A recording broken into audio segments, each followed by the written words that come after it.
Hello दोस्तों, नमस्ते, प्रणाम। आप सभी लोग कैसे हैं? उम्मीद कर रही हूँ आप लोग स्वस्थ होंगे, मस्त होंगे, अच्छे से होंगे। दोस्तों, आप सभी के बीच एक कृष्ण भजन लेकर आई हूँ।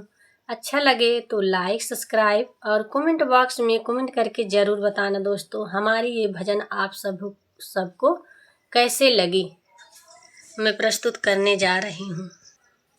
कन्हैया तोहरी बोलिया पे, कान्हैया तोहरी बोलिया पे राधा मुस्काई हो। कन्हैया तोहरी बोलिया पे राधा मुस्काई हो। कन्हैया तोहरी बोलिया पे सांवली सुरतिया कान्हा, सांवली सुरतिया कान्हा राधा लोभी जाई हो। कन्हैया तोहरी बोलिया पे, कन्हैया तोहरी बोलिया पे राधा मुस्काई हो। कन्हैया तोहरी बोलिया पे राधा मुस्काई हो। कन्हैया तोहरी बोलिया पे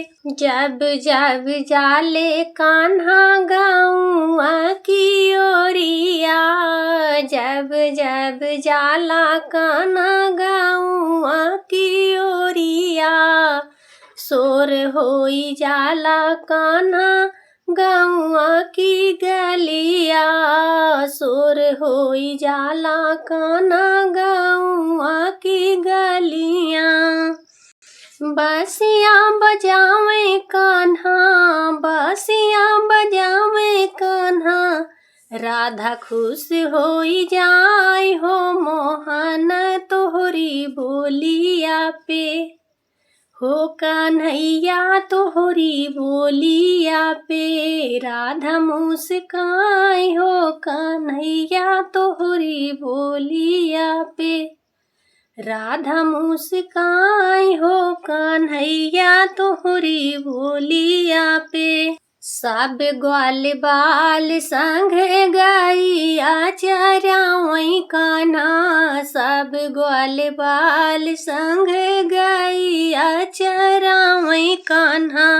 धूमिया मचावे वही, धूमिया मचावत देखी राधा मुस्काई हो। कन्हैया तोहरी बोलिया पे राधा मुस्काई हो। कन्हैया तोहरी बोलिया पे राधा मुस्काई हो। कन्हैया तोहरी बोलिया पे सांवली सुरतिया कान्हा, सांवली सुरतिया कान्हा राधा मोहि जाए हो। कन्हैया तोहरी बोलिया पे राधा मुस्काई हो। कन्हैया तोहरी बोलिया पे।